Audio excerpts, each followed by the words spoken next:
മുന്നറിയിപ്പുകൾ നിങ്ങൾക്ക് വന്നുവല്ലോ എന്ന് പരലോകത്തിന് ചോദിക്കുന്നതാണ്. പരലോകത്ത് നരകത്തിൽ കിടന്നിട്ട് ആർത്തു വിളിക്കുന്ന മനുഷ്യന്മാരുണ്ട്.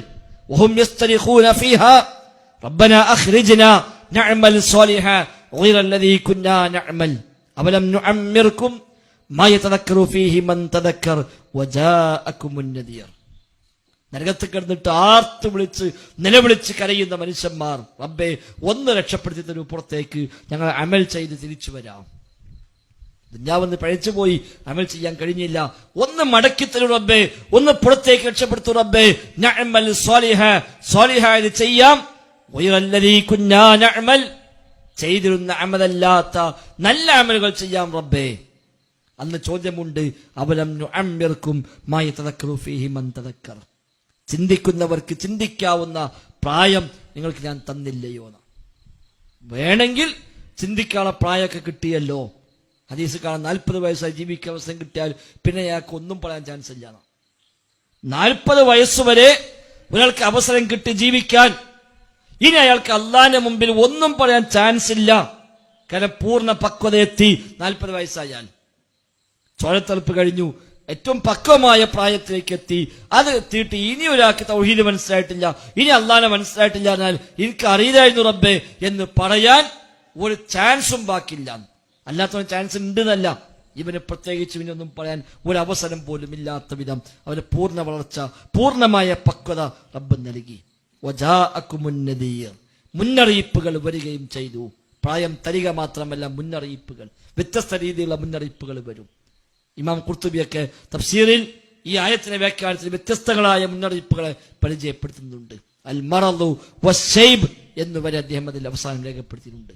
രോഗം മുന്നറിയിപ്പാണ്, നര മുന്നറിയിപ്പാണ്. താടിയും തലക്കൊക്കെ നരച്ചു വരുമ്പോൾ അതൊരു വാണിംഗ് ആണ്. നമ്മളൊന്നും വിചാരിച്ച പോലെ അല്ല കാര്യങ്ങൾ എന്ന് മനസ്സിലാക്കാൻ പലതും, ചിലത് ഈ ഭൂമിയിൽ ഒന്നാകെ ബോധ്യപ്പെടുന്നു വരും, ചിലപ്പോൾ നമ്മുടെ ശരീരത്തിൽ മാത്രമുള്ള ദൃഷ്ടാന്തങ്ങൾ വരും. അതാണ് നദീർ, മുന്നറിയിപ്പുകൾ. നമ്മളിങ്ങനെ തോന്നുകയാണല്ലോ, ഞാൻ തിരക്കിടില്ല, ഇപ്പൊ ഞാൻ തന്നെ മതി, ഇനിയിപ്പോൾ എനിക്ക് ഒരാളെ ആവശ്യമൊന്നുമില്ല, അത്യാവശ്യം വരുമാന മാർഗമായി, ഒരു 4-5 ആമക്കളൊക്കെ ഉണ്ട്, അത്യാവശ്യം സ്വത്തും മുതലും വീടും സൗകര്യമൊക്കെ ഉണ്ട്, ഒരു നല്ല ജോലിയുണ്ട്, എനിക്കിനിയിപ്പോൾ ആരും ഇല്ലെങ്കിലും ബുദ്ധിമുട്ടൊന്നുമില്ല എന്ന് ചിലപ്പോൾ തോന്നും മനുഷ്യന്. ഇന്നൽ ഇൻസാന ലയത്ഗാ അർആഹു ഇസ്തഗ്ന. മനുഷ്യൻ ധിക്കാരിയായി മാറുന്നു, അവന് തോന്നുകയാണ് അവൻ തന്നെ മതി. അപ്പൊ നിന്നെ കൊണ്ടൊന്നിനും കഴിയില്ല എന്ന് മനസ്സിലാക്കാൻ അല്ലാഹ് നമുക്കൊക്കെ ചില വാണിങ്ങൾ ചില സമയത്ത് തരും. അതിൽപ്പെട്ട വാണിങ്ങാണ് നരന. മുടിങ്ങനെ വെളുത്തു വരുമ്പോ, താടി വെളുത്തു വരുമ്പോ ഒരു ഓർമ്മപ്പെടുത്തല, നീ വിചാരിച്ച പോലൊന്നും അല്ല, നിന്റെ കൺട്രോളൊന്നല്ല കാര്യങ്ങൾ, നിന്റെ ശരീരത്തിലെ ഒരു രോമത്തെ പോലും നിനക്ക് നിയന്ത്രിക്കാൻ കഴിയില്ല എന്ന് നമ്മളെ ബോധ്യപ്പെടുത്തുകയാണത്. നമ്മുടെ ശരീരത്തിലുള്ള ഒരു മുടി, ഒരു രോമം, ആ രോമത്തെ നിയന്ത്രിക്കാൻ, അതിനെ കൺട്രോൾ ചെയ്യാൻ നമ്മളെ കൊണ്ട് കഴിയില്ല. നമ്മൾ അത്രയും ദഈഫാണ്, ദുർബലന്മാരാണ്. അവനാന്റെ ശരീരത്തിലുണ്ടല്ലോ ഒരു മുടി, ഞാൻ വിചാരിച്ചാൽ അത് നനക്കാൻ പറ്റൂല എന്ന് പറഞ്ഞാൽ നടക്കണ കാര്യമില്ല. നമ്മളിങ്ങനെ വലിയ ഒരുങ്ങി തയ്യാറായി പാന്റും സൂട്ടൊക്കെ ഇട്ടിട്ട് അത് ഇറങ്ങുമ്പോൾ തോന്നും ഞാൻ ആള് ഭയങ്കര ഉഷാറാണ്. നമ്മളൊക്കെ വിചാരിച്ചാൽ പലതും നടക്കും. നമ്മളാണ് വിളിച്ചു പറഞ്ഞാൽ എവിടെയാണ് കയറി ചെല്ലാൻ പറ്റും. എത്ര തിരക്കുള്ള ഓഫീസിലും നമുക്ക് ബന്ധപ്പെടാൻ ആളുണ്ട്, അവിടേക്ക് നമുക്ക് ആളുകളുണ്ട്. ഞാൻ ആരാൻക്കറിയോ എന്നൊക്കെ തോന്നുമല്ലോ. അതിന് അള്ളാഹ് കൊടുക്കുന്ന വാണിംഗ് ഇന്ന് ആരാം. കണ്ണാടി പോയിട്ട് ഇടക്കുമ്പോഴത്തേക്ക് നോക്കുക, വെളുത്തതൊക്കെ ഇത് കറുപ്പിച്ചിട്ടൊന്നും കാര്യമില്ല, അത് പിന്നെയും വെളുത്ത് വരും പുറത്തേക്കുണ്ട്. അവർ ഓർമ്മയാക്കില്ലടാ, അജ് വിചാരിച്ച പോലെ ഒന്നും നടക്കൂല, നിന്റെ ശരീരത്തെ രോമത്തെ പോലും നിനക്ക് കൺട്രോൾ ചെയ്യാൻ പറ്റൂല എന്ന് നമ്മളെ ഓർമ്മയാക്കുക. വൽ മറദ്, രോഗം, അത് വാണിംഗ് ആണ്. എത്ര വലിയവനായിക്കോട്ടെ, അസുഖം വന്നാൽ കഴിഞ്ഞില്ലേ. വലിയ വിദ്യാഭ്യാസവും വലിയ സ്ഥാനമാനങ്ങളും വലിയ അധികാരങ്ങളും ഇഷ്ടം പോലെ സമ്പത്തും ഒക്കെ ഉണ്ടെങ്കിലും മര്യാദക്ക് രോഗം വന്നത് പനിച്ചെടുന്ന പോലെ, ബാക്കിയൊന്നും വേണ്ട, മര്യാദക്ക് പനിച്ചണ കിടന്ന് നോക്കട്ടെ. പിന്നെ കഞ്ഞി മുക്കിയിട്ട് തൊണ്ടിക്കാണ് ഒഴിച്ചു കൊടുക്കണം, അതിനെ കുടിക്കാൻ പറ്റുള്ളൂ.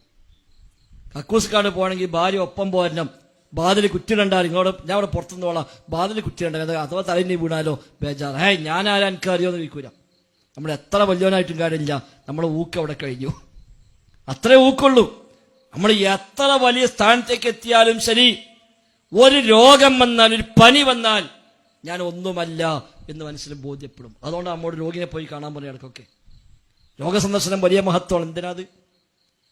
ഒരു പേരുദോഷം ഒഴിവാക്കാൻ മാത്രമല്ല, രോഗിയെ ചെന്ന് കാണുമ്പോൾ ഒരുപാട് പാഠങ്ങൾ പഠിക്കും. ചിലപ്പോൾ മൊത്തം ബോധ്യപ്പെടുത്താവുന്ന കാര്യങ്ങൾ തരും. ഇപ്പൊ പ്രളയണ്ടായി, എന്തെല്ലാം പഠിഞ്ഞു നമുക്ക്. മറ്റേ നമ്മളെ പെരന്റെ അമ്മടുത്ത് 4 ആൾ വന്ന് വണ്ടി തിരിച്ചു പോയാൽ മതി, അപ്പോഴേക്കും നമുക്ക് ഞാൻ എന്താ പോലെ അവിടെ തിരിക്കണ്, അത് പറ്റൂല.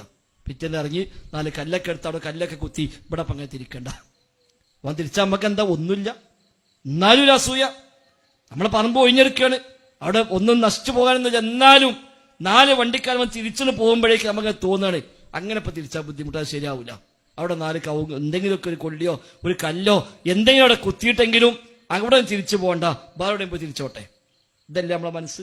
വള്ളണ്ട് കയറി ഇപ്പോഴും ഇട്ടും വണ്ട ചെയ്ത നമ്മളെ ഒന്നും വേണ്ട, വാദം കൂടി തുറന്നിട്ടിട്ട് പോവുക.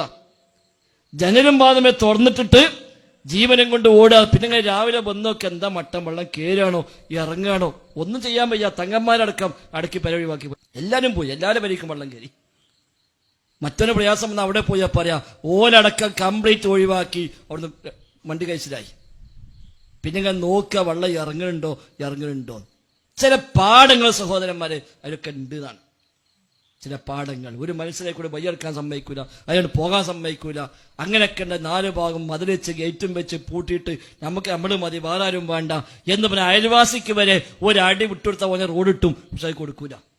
നമ്മൾ സഹകരിച്ച ആ മൂലാണ്ട് തിരിഞ്ഞോടുത്ത് ഒന്ന് മതിലുണ്ട് പൊളിക്കാൻ സമ്മതം കൊടുത്താൽ മതി, ഓൻ പൊളിച്ചോളും, ഓൻ കൊണ്ടുപോയിക്കോളും, നമ്മൾ ഒന്നും അറിയണ്ട, എന്നാലും കൊടുക്കൂല.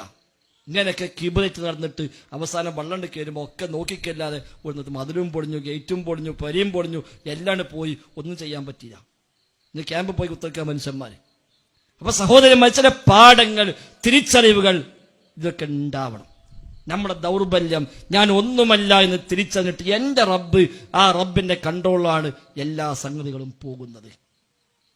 അത് തിരിച്ചറിഞ്ഞാൽ പിന്നെ മനുഷ്യന് വിജയാന്യതയെ മാറും. അപ്പൊ അള്ളാഹുവിന്റെ നിയമങ്ങളൊക്കെ ഒരു പാലിക്കാൻ പറ്റും. അതല്ലെങ്കിൽ എന്താ, എനിക്കിപ്പോ അത്യാവശ്യമൊക്കെ ഉണ്ട് തോന്നിക്കഴിയുമ്പോഴാണ് നിയമങ്ങളൊക്കെ പ്രശ്നമായി മാറുക. അതല്ലെങ്കിൽ എന്റെ റബ്ബിന്റെ കൺട്രോളാണ് എന്റെ കാര്യങ്ങൾ എന്ന് മനസ്സിനെ ബോധ്യമായി കഴിഞ്ഞാൽ ആ റബ്ബിനോട് പറഞ്ഞു അത് കാണാൻ പാടില്ല, ഇത് കേൾക്കാൻ പാടില്ല, അങ്ങോട്ട് പോകാൻ പാടില്ല, അതൊന്നും ഭക്ഷിക്കാൻ പാടില്ല, ഇതൊന്നും വാങ്ങാൻ പാടില്ല, ഈ വക സമ്പാദ്യങ്ങൾ പാടില്ല എന്ന് എന്റെ റബ്ബിനോട് പറഞ്ഞു. അത് എന്റെ നന്മക്കാണ്, നമുക്ക് അംഗീകരിക്കാൻ പറ്റും.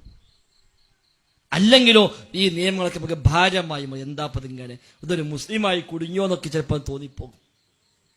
അതുകൊണ്ട് തിരിച്ചറിവ് സഹോദരങ്ങളെ ആ രംഗത്തൊക്കെ ഉണ്ടാകണമെന്ന് മാത്രം